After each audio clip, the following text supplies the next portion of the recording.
Muy buenos días, amigos que nos reciben en sus hogares. Aquí, de pie firmemente convencido de que Jesús es el camino, la verdad y la vida. Que el cielo y la tierra pasarán, mas su palabra no pasará. Y tú, hermano, si tú lo aceptas en tu corazón,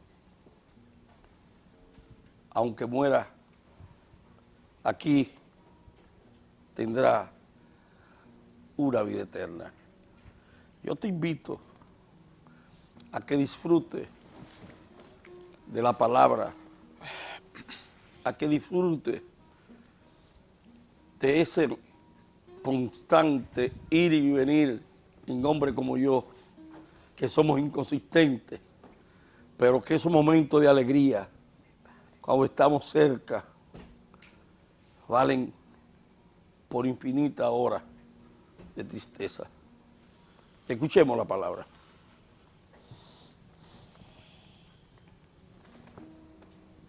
Los discípulos de Emaús, lectura del Santo Evangelio según San Lucas. Aquel mismo día, 2 discípulos se dirigían a un pueblecito llamado Emaús, que está a unos 12 kilómetros de Jerusalén, e iban conversando sobre todo lo que había ocurrido. Mientras conversaban y discutían, Jesús en persona se les acercó y se puso a caminar con ellos. Pero algo impedía que sus ojos lo reconocieran. Él les dijo: ¿de qué van discutiendo por el camino? Se detuvieron y parecían muy desanimados. Uno de ellos, llamado Cleofás, le contestó: ¿cómo? ¿Eres tú el único peregrino en Jerusalén que no ha estado enterado de lo que ha pasado aquí en estos días? ¿Qué pasó?, le preguntó. Le contestaron: todo el asunto de Jesús de Nazareno. Era un profeta poderoso en obras y palabras, reconocido por Dios y por todo el pueblo, pero nuestros sumos sacerdotes y nuestros jefes renegaron de él, lo hicieron condenar a muerte y clavar en la cruz. Nosotros pensábamos que él sería el que debía libertar a Israel. Sea lo que sea, ya van 2 días desde que sucedieron estas cosas. En realidad, algunas mujeres de nuestros grupos nos han inquietado, pues fueron muy de mañana al sepulcro y al no hallar su cuerpo volvieron hablando de una aparición de ángeles que decían que él estaba vivo. Algunos de los nuestros fueron al sepulcro y hallaron todo tal cual habían dicho las mujeres, pero a él no lo vieron. Entonces él les dijo: qué poco entienden ustedes y qué lentos son sus corazones para creer todo lo que anunciaron los profetas. ¿No tenía que ser así y que el Mesías padeciera para entrar en su gloria? Y les interpretó lo que se decía de él en todas las escrituras, comenzando por Moisés y siguiendo por los profetas. Al llegar cerca del pueblo al que iban, hizo como que quisiera seguir adelante. Pero ellos le insistieron diciendo: quédate con nosotros, ya está cayendo la tarde y se termina el día. Entró pues para quedarse con ellos, y mientras estaba en la mesa con ellos, tomó el pan, pronunció la bendición, lo partió y se lo dio. En ese momento se les abrieron los ojos y lo reconocieron, pero él desapareció. Entonces se dijeron el uno al otro: ¿no sentíamos arder nuestro corazón cuando nos hablaba en el camino y nos explicaba las escrituras? De inmediato se levantaron y volvieron a Jerusalén, donde encontraron reunidos a los 11 y a los de su grupo. Estos les dijeron: es verdad, el Señor ha resucitado y se ha aparecido a Simón. Ellos, por su parte, contaron lo sucedido en el camino y cómo lo habían reconocido al partir el pan. Palabra del Señor. Gloria a ti, Señor Jesús. Andando por el camino, te tropezamos, Señor. Te hiciste el encontradizo, nos diste conversación. Tenían tus palabras fuerza de vida y amor, ponían esperanza y fuego en el corazón. Te conocimos, Señor, al partir el pan. Tú nos conoces, Señor, al partir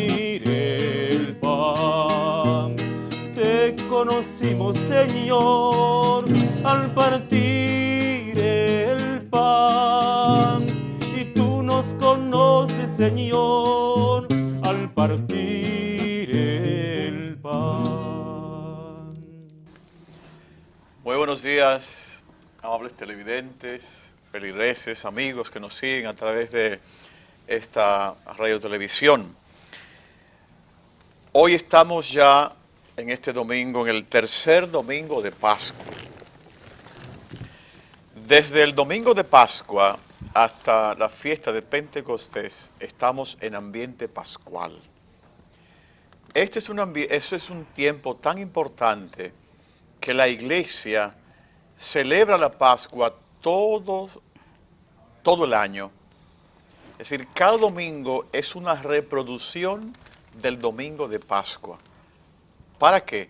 Para ayudarnos siempre a tener presente que somos pascuales y que somos personas que hemos nacido para la alegría, para el gozo.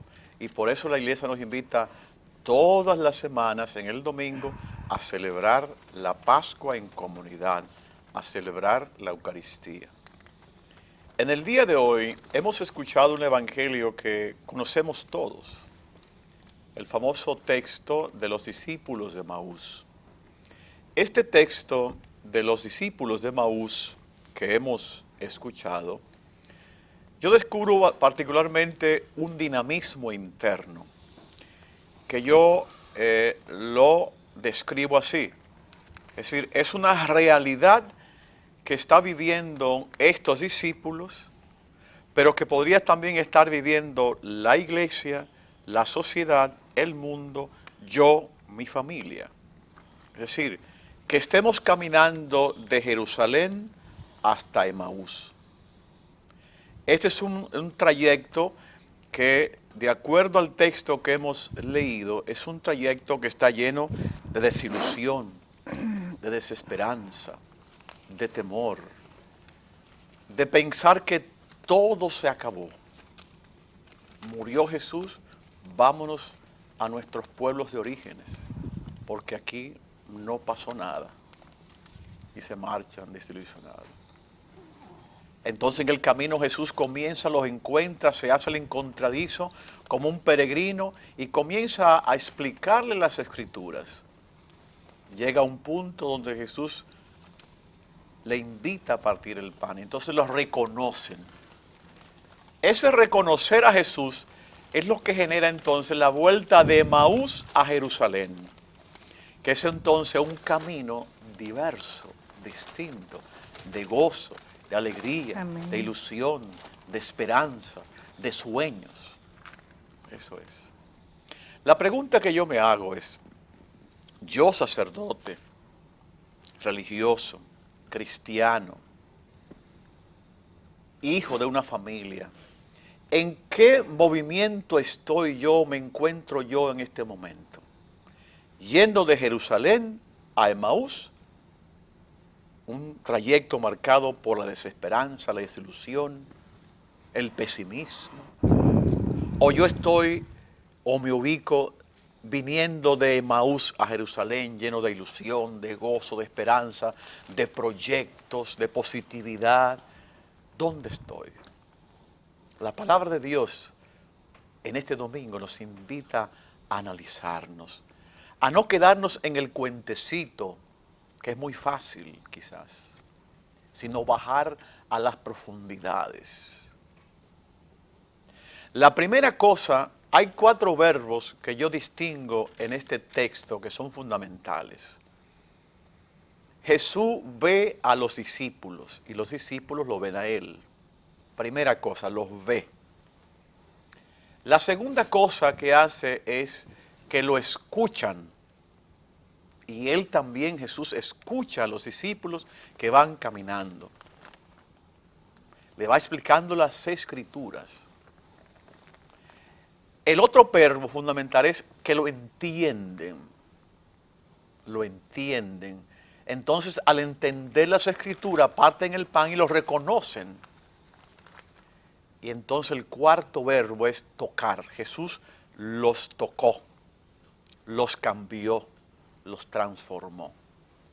son los 4 verbos milagrosos que yo descubro en este texto bíblico que hoy hemos proclamado. Y este texto bíblico, repito los verbos, que no se nos olviden: ver, escuchar, entender y tocar.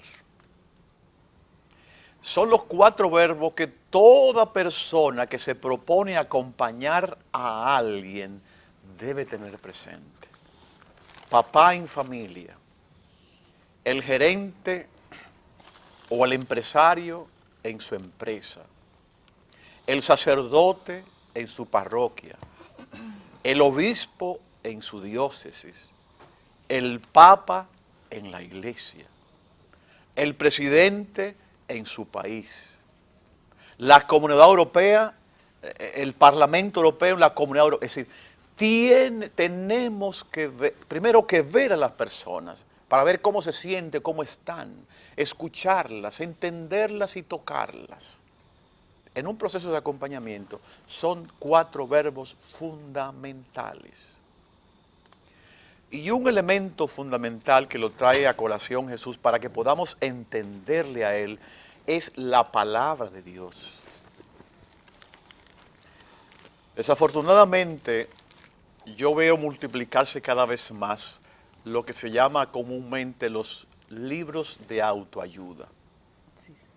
Es un libro de autoayuda, es una reflexión de un autor que se basa en teorías, en marcos teóricos o en instrumentos y que desarrolla, partiendo de su filosofía o de sus criterios personales o de su criterio, por ejemplo, de fe. Entonces yo siento, queridos hermanos cristianos, católicos, el libro de autoayuda de un cristiano, ¿cuál ustedes creen que debe ser? Es la palabra de Dios. Cuando estos discípulos iban desanimados de Jerusalén a Emaús, no tenían, Jesús no le entregó un libro de autoayuda que existía en aquel momento, porque los libros de autoayuda no son de esta época, siempre han existido, siempre. ¿Por qué Jesús no le presentó un libro de autoayuda sino la palabra de Dios? Porque allí era donde estaba la verdad. El libro de autoayuda es una interpretación de una teoría, de una práctica, de un instrumento. Jesús le presentó lo esencial, la palabra de Dios.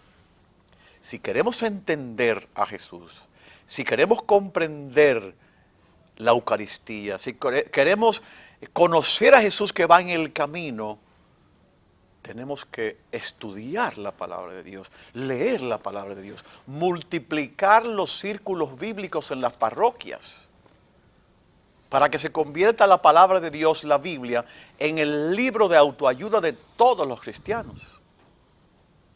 En estas cosas, en estas malas prácticas, y no es que esté en contra de los libros de autoayuda que muchas veces hacen bien, pero tendríamos que tener la palabra de Dios primero, y abajo, abajito, el libro de autoayuda que también nos puede ayudar, incluso a comprender la palabra de Dios. No hay que excluir nada, pero que lo primero sea lo primero, la palabra de Dios. Fue lo que le ayudó precisamente a los discípulos a entender que ese peregrino, que ese extraño que caminaba con ellos, era Jesús. Si yo siento hoy en mi vida a Jesús como un extraño, no será porque yo he abandonado, tengo llena de polvo en el anaquel la palabra de Dios y ya no la leo. ¿No será por eso que ya veo a Jesús como el extraño en mi vida, en mi familia? Y cuando Jesús se convierte en el extraño de mi familia y de mi vida, vienen las sorpresas. Vienen las sorpresas. Conflictos en el matrimonio, conflictos con los hijos, conflictos conmigo mismo, la corrupción, la impunidad. Porque la palabra de Dios es lo que va a normarnos y ayudarnos a hacer lo que tenemos que hacer como personas. Entonces, ¿Jesús es un extraño para mí? Si lo es, como lo fue para los discípulos de Emaús, Entonces la forma de conocer a Jesús es permitirle que Él nos explique las Escrituras.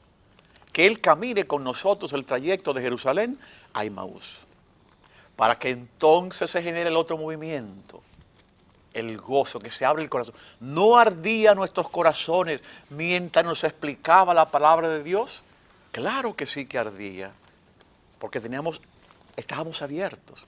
Entonces, como ardía, entonces quisimos compartir esa emoción, ese gozo, esa ilusión con los nuestros en Jerusalén. Y volvimos a Jerusalén. Entonces, queridos hermanos, quizás lo que nos falta entonces hoy es esto. Para reconocer a Jesús, estudiar, leer la palabra de Dios.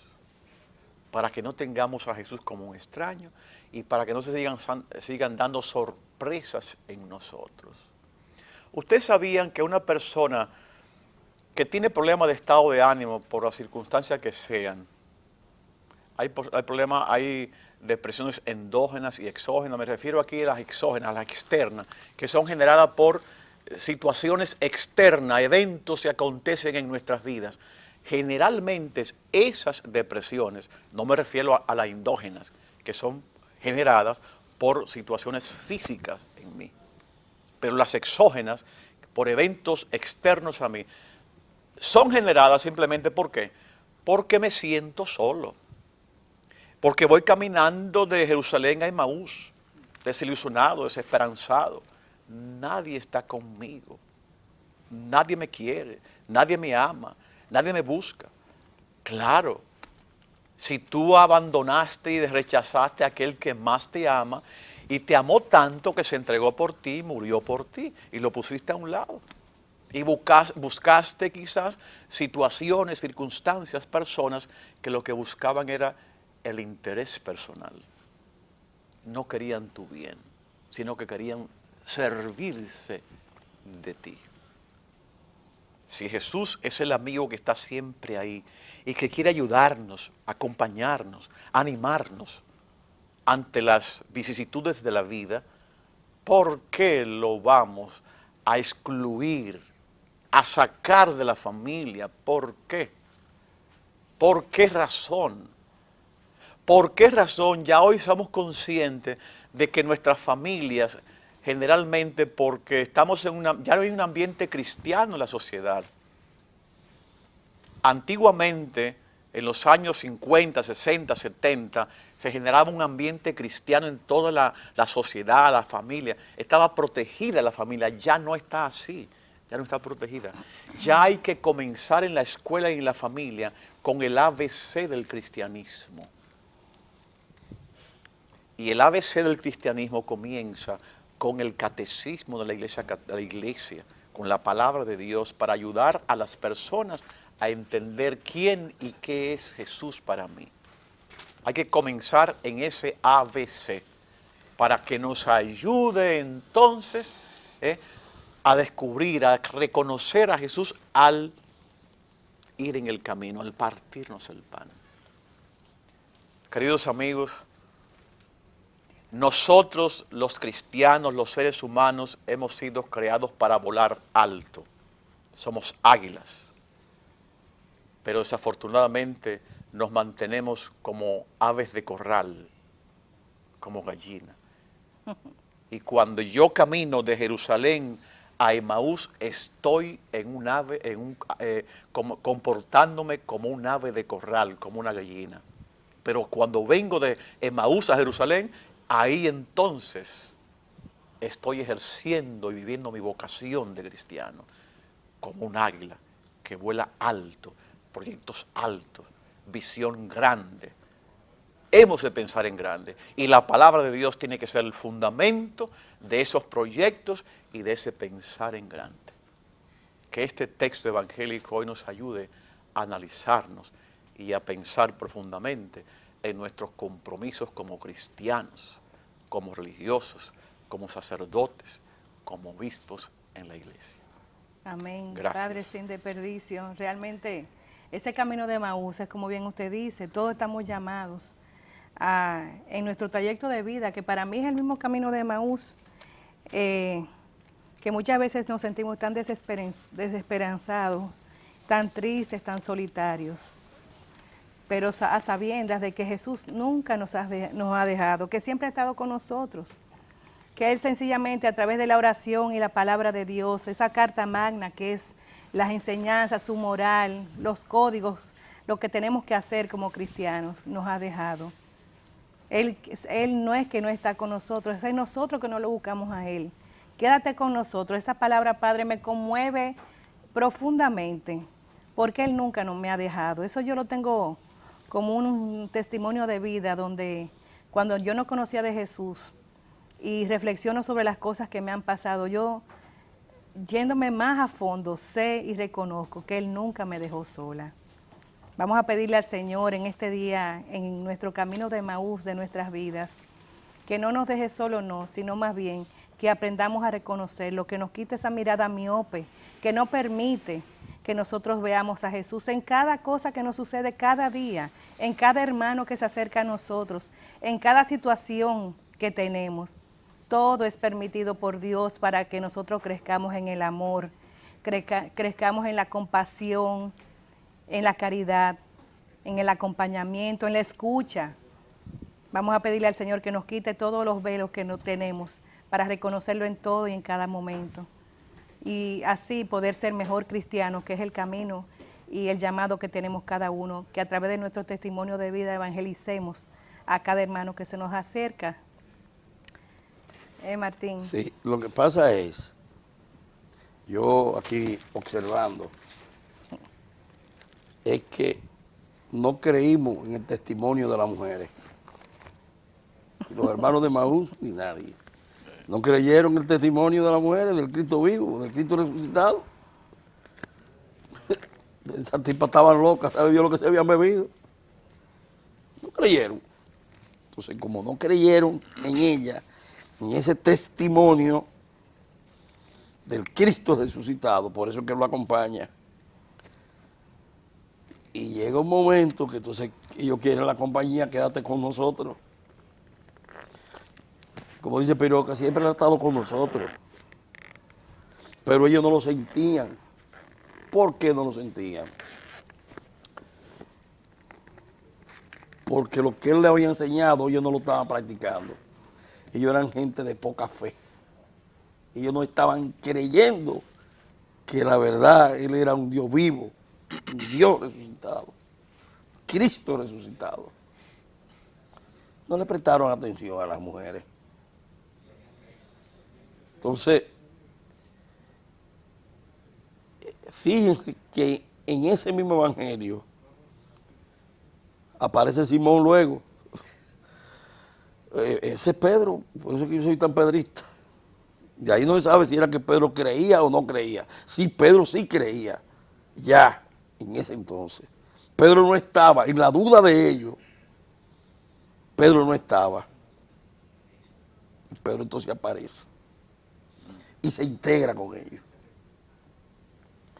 De manera que cuando uno tiene esa duda, que yo en lo personal me acompaña muchas veces la duda,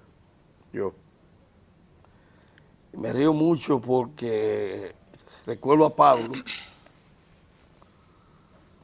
que dice, ¿qué es lo que hay en mí?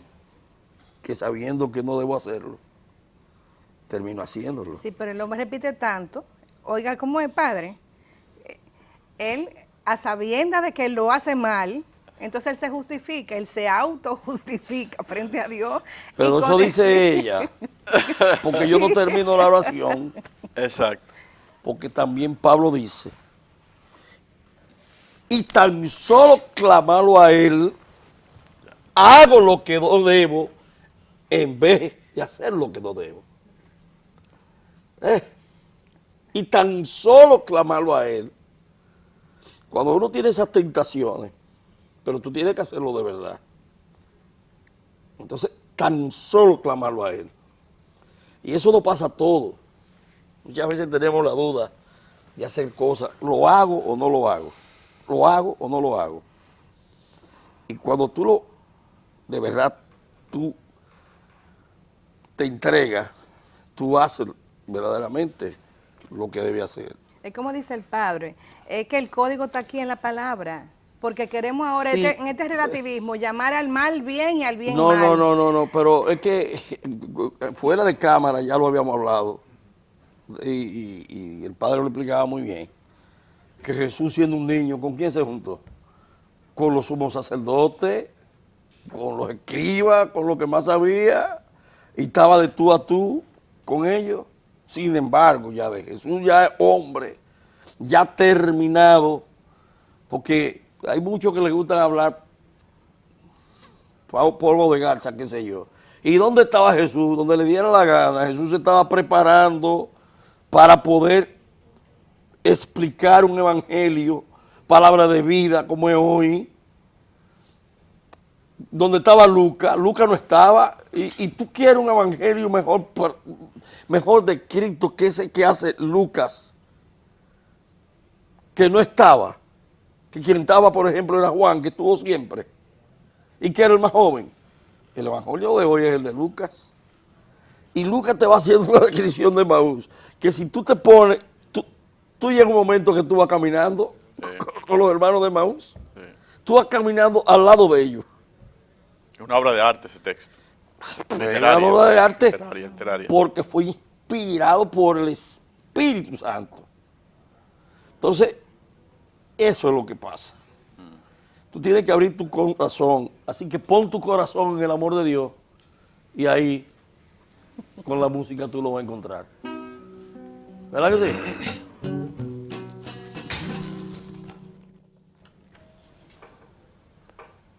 Pon tu corazón en el amor de Él. Pon tu corazón en el amor de Él. Pon tu corazón en el amor. Pon tu corazón en el amor, pon tu corazón en el amor de Él, porque solo Él te puede sostener, porque solo Él te puede sostener.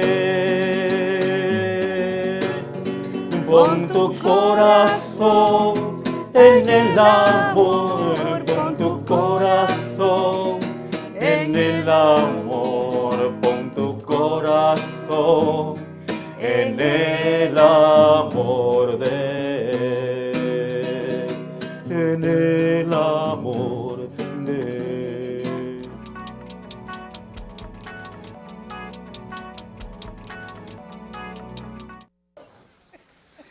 El Banco Popular, a tu lado siempre, presenta los minutos de Monseñor.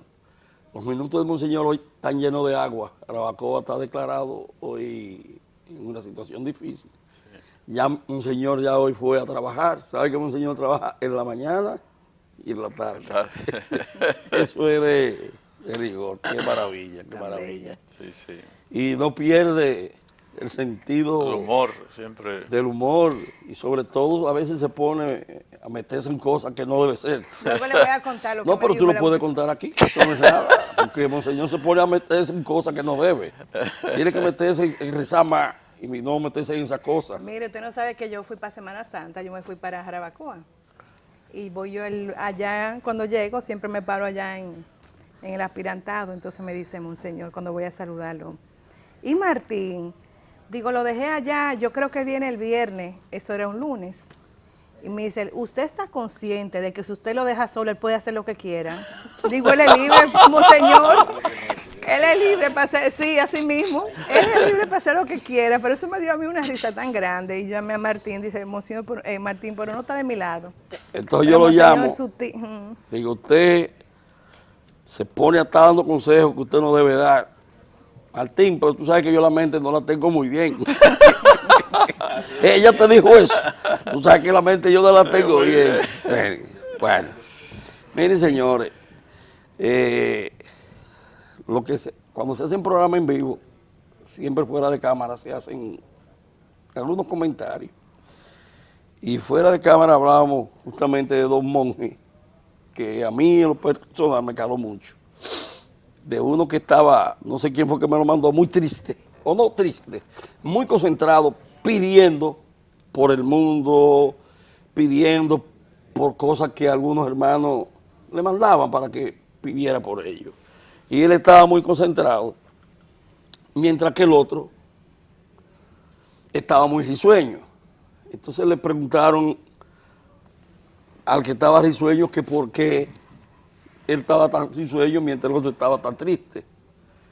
Y le dice, porque este no sabe que yo lo que me río es por las tantas cosas que el Señor me ha dado, y él está triste porque él está pidiendo por cosas que el Señor se la va a dar, pero yo a mí me la dio, la alegría de vivir. Señores, voy a compartir con ustedes estos minutos que son del Padre, y él es que lo va hoy a llevar los minutos de Monseñor. Bien, sí, con mucho gusto. El día de ayer, si ustedes ojearon un poquito el diario de circulación nacional, el Listín Diario, el editorial fue dedicado a un tema que se llama La ballena azul, título que le pusieron.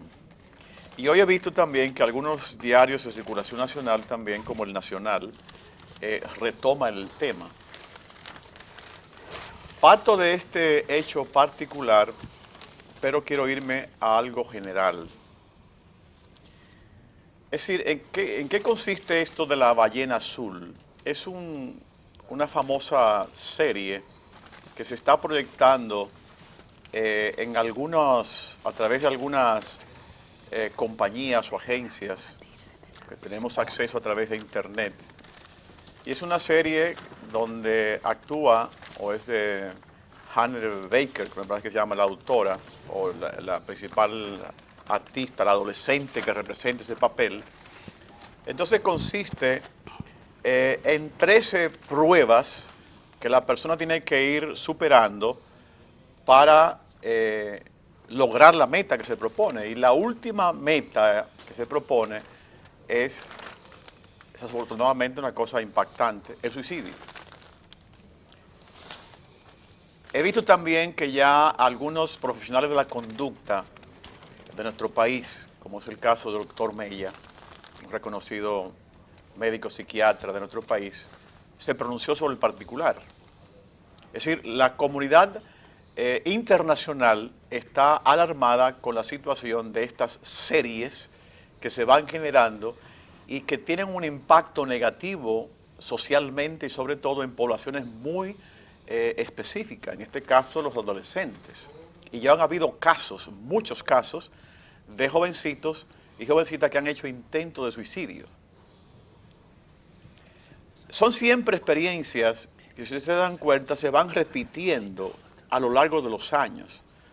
En los años por allá 60, 70, no sé, creo que surgió el problema de la ruleta rusa, me comentaba el doctor Martín, ¿verdad? Después surgió una famosa cajita, una cosa. La tablita, Piroca la conoce. Sí, la ouija, sí. La ouija. ¿Cómo era eso, Piroca?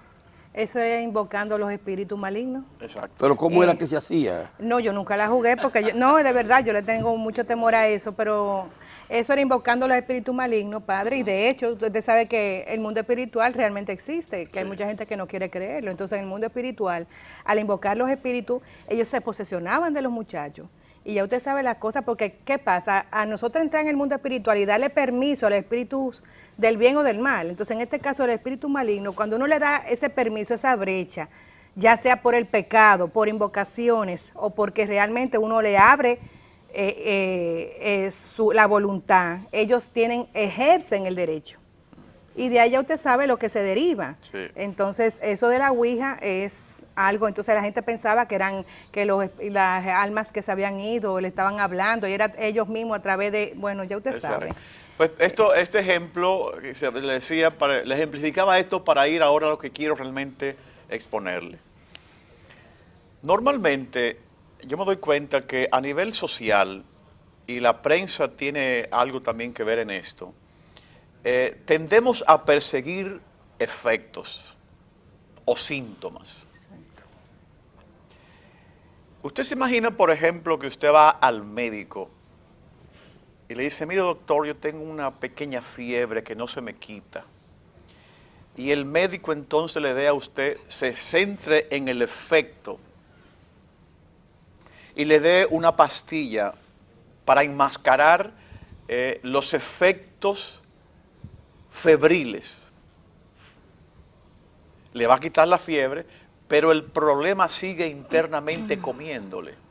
Entonces, un buen médico, un buen terapeuta, un buen psicólogo, nunca corre detrás de los síntomas o los efectos. Simplemente se deja orientar. Eso sí es importante. Los síntomas y los efectos son orientadores para ubicarnos y ver, calcular dónde tengo que ir, dónde podría estar el problema para atacar el problema. Y esto mismo podemos explicar o aplicarlo en el ámbito pastoral. Un sacerdote, un agente de pastoral, que en su parroquia o en su diócesis, si es obispo, va detrás de efectos, de síntomas, entonces va a generar una pastoral de fuego, de llamarada. El obispo, el agente de pastoral, el sacerdote, ve el síntoma, al igual que hace el médico, el terapeuta, y va a atacar lo que genera ese síntoma, la causa de ese síntoma. Entonces, nosotros, a nivel social, a nivel nacional, no podemos ir a correr detrás de los síntomas. Y yo pienso que estas noticias, esta que salió ayer, fruto del editorial del Listín Diario, no quiero quitar valor a este editorial que fue muy bueno y que denota mucha sensibilidad por parte del editorialista del Listín Diario y de los periodistas que hoy retomaron la noticia para comentarla, porque están alertando a los padres de familia sobre una problemática que nos está circundando, que nos está dañando, que puede comprometer a nuestros adolescentes y jóvenes y niños. Quiero ir a lo que quiero ir ahora. Es decir, nosotros no podemos ir detrás de los efectos. Vamos a generar entonces familias que formamos a nuestros muchachos en los valores. Papás, mamás que están en contacto con sus hijos, que le van indicando cuál es el camino. Es decir, la experiencia que contamos hace un momento de los discípulos de Emaús es esto, el ejemplo del papá que acompaña a los hijos. ¿Para qué? Para que no vayan a caer en situaciones semejantes como las que han caído estos adolescentes que han sido arrastrados por estas series, ¿verdad? Que lo que buscan generalmente es crear un impacto, venderse. Entonces, no puede ser. No vamos a enfocar nuestras fuerzas en esos efectos. Esas series son efectos de una situación de poco vivencia y práctica de los valores. Tendríamos que hacer un levantamiento mundial, nacional, lo que sea, continental, contra esas series que están dañando, pero tiene que ser de la familia, de lo social, preocuparnos por los valores. Mire, aquí tenemos toda una plana, ¿verdad? Anunciada. Niña intentó suicidarse influenciada por serie de televisión. ¿Ves? Lo que decíamos, ¿verdad? Entonces, este es el efecto. Hay que ir antes de este efecto, que está en la familia, está en otros ámbitos. Usted sabe, padre, que descubrieron ya el muchacho que ideó, fue un ruso de 21 años que ideó esta serie por Facebook realmente. Entonces él decía que él había cometido su propósito de ayudar a aquellos jóvenes que estaban en situación de riesgo, pero el riesgo que él, desde su óptica, es justamente lo que usted está diciendo, padre, los que están desdichados, solos, tristes, desvalidos, es decir, aquellos jóvenes que no tienen esa comunicación con sus padres, a ese era su target, ese era su propósito al final, y debemos de revisarnos todos los padres, de qué estamos haciendo con nuestros hijos. Hay que darle sus trompones, para que no se lo dé la policía. Nunca tanto, mi amor, Sí, nunca tanto. sí. Debemos La policía le va a dar más duro.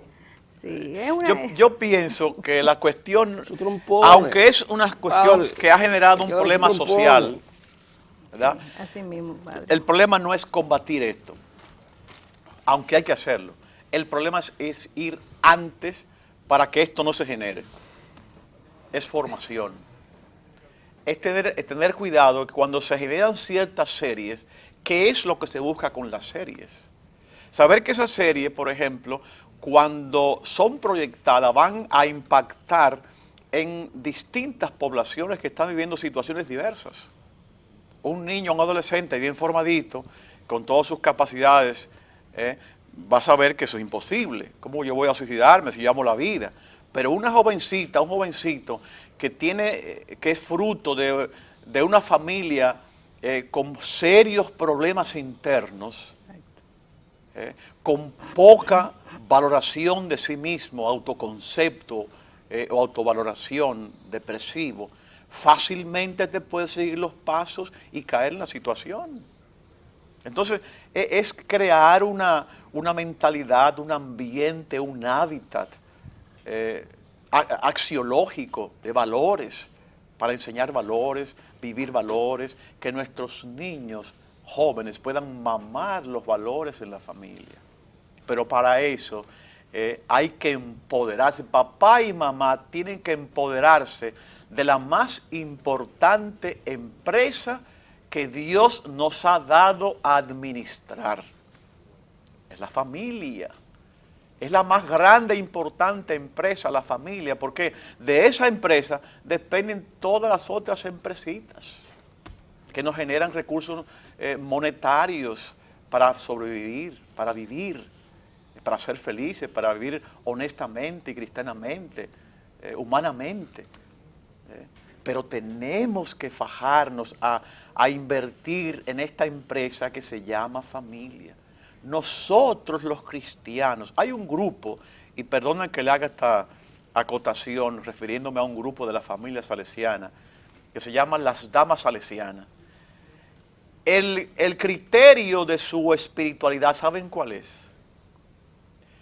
Somos empresarias del reino de Dios. Qué lindo. Todo lo que esas mujeres hacen es para generar y crear mujeres que se sientan empresarias del reino de Dios. Y ella dice, la primera empresaria del reino de Dios es mamá en casa. Ahí comienza la empresa, la empresaria.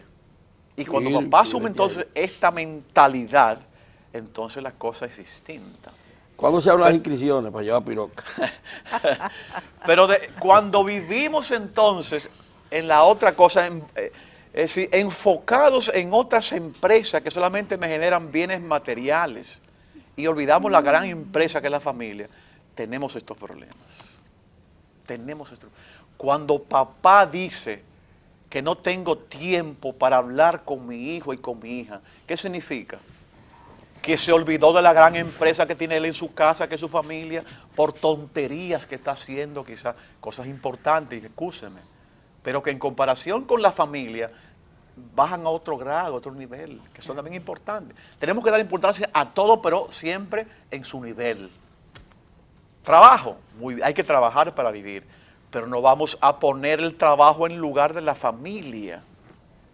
El papá o la mamá que da el primer lugar al trabajo y sacó a la pareja del centro y a la familia, murió, condenó su empresa más importante que es su familia. Entonces, ojalá que esta experiencia que estamos viendo sociales, que se manifiestan, pudiéramos atacarla yendo a fortalecer la empresa más grande que Dios nos ha confiado.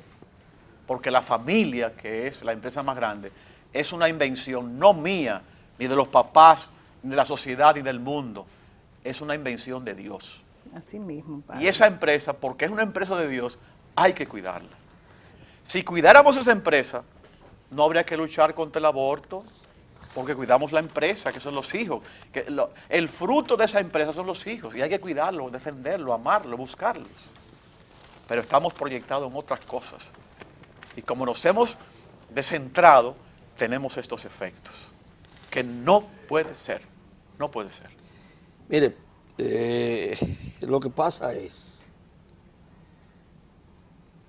que el consumismo es que ha jodido todo. Cuando había un televisor en la familia, lo veíamos todo. Pero ahora hablamos por WhatsApp. En la mesa yo no sé cómo los alimentos no es por WhatsApp también. Felizmente nosotros hemos logrado que ya ese aparato se quita de ahí, ese aparato contaminante. Con mucha brega, pero es contaminante. Pero cuando había un carro, era bueno en la familia, pero ya no. Ya cada quien sale a la hora que le da la gana. Entonces, eso es lo que está pasando. Pero los colegios, también lo que le llaman el bullying, Bullying. el bullying. Ay, yo ni siquiera sé cómo se llama la pendeja esa. Pero hace poco se intoxicó un muchacho bebiendo ¿qué? La juca famosa. Bebiendo qué sé yo cuánto trago. Un trago de licor. De licor. Es una Entonces competencia. hay una descomposición social entera de la familia. La familia como institución es lo que tenemos problemas. Y cuando la familia está en problemas, daña la naturaleza también. Porque yo recuerdo el día del árbol, que los estudiantes teníamos que sembrar árboles. Se cogían el año 2 veces para sembrar árboles. Y uno le ponía hasta los nombres. Hay un colegio, el Céscar, que a mí me fue obligado que me hicieron sembrarlo, pero yo lo amo. Yo ahora, 50 años después, yo fui y me retraté con mi árbol. Y ya yo veo cómo está. Y todo eso lo hemos perdido. Porque ahora lo que vale es el tener, no el ser. ¿Dónde te nombraron a ti? Ah, tú tienes que conseguirme una botella. Y no es que estoy cambiando de un sitio a otro. Es que por ahí es que va todo. Hay una descomposición enorme. Usted mencionó la palabra aborto. Mire esta maravilla. Cógeme esto. Cógeme esto. Porque aquí siempre hay esta maravilla. Mire esto. Mire esto.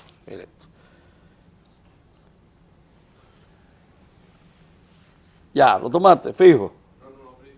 ¿Lo frizaste? Que no lo frisa. ¿Y por qué no lo frisa? Bueno, esta joven de 26 años estaría en riesgo para un aborto terapéutico. Por falta de un aborto terapéutico. Para hacerle un aborto terapéutico. Exacto. Ahora bien, ella tuvo una hemorragia cerebral con una malformación y la familia autoriza. Los médicos, hay un protocolo para hacer eso. Los médicos no tienen que preguntarle ni al papá, ni a la mamá, ni a nadie. Lo que tienen que hacer es una junta médica y y hay un protocolo ya hecho que dice cuál es la forma en la que se debe realizar el aborto si es que es necesario. Pero no, ahí lo que se está diciendo ya, las hermanas feministas, son hermanas, yo tengo hermanos que son hijueputas, pero no ellas son mis hermanas, ellas son buenas. Yo tengo hermanos de sangre, no son ellas. Entonces, repito, no son ellas, son mis hermanas en Cristo. Entonces, ya están dando eso, y eso no es así. Ahora bien, yo quiero poner bien claro, han pasado ya, Préstame, Martín. ya van,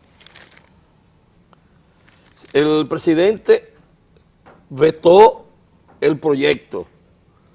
En 2 ocasiones ya por la Cámara lo ha devuelto. Si pasan, ya se está acabando el programa, ya nada más queda uno. Pero lo vamos a dejar para el último. Pero yo quiero referirme al artículo 103 de la Constitución de la República, que habla bien claro. 2 legislaturas consecutivas y no se conoce y es ley. Nosotros vamos a tratar de que no sea así. La vida hay que respetarla desde la concepción hasta la muerte natural. ¿Te has fijado en mí, Señor? Aunque yo no quiera, pero tú me amas. Se acabó el programa, dicen que ellos. El programa ha terminado, Padre, pero lo vamos a terminar con la herencia moral que nos dejó San Juan Pablo II cuando dijo: vamos a construir un mundo donde no haya gente tan rica que no necesite nada y tan pobre que lo necesite todo.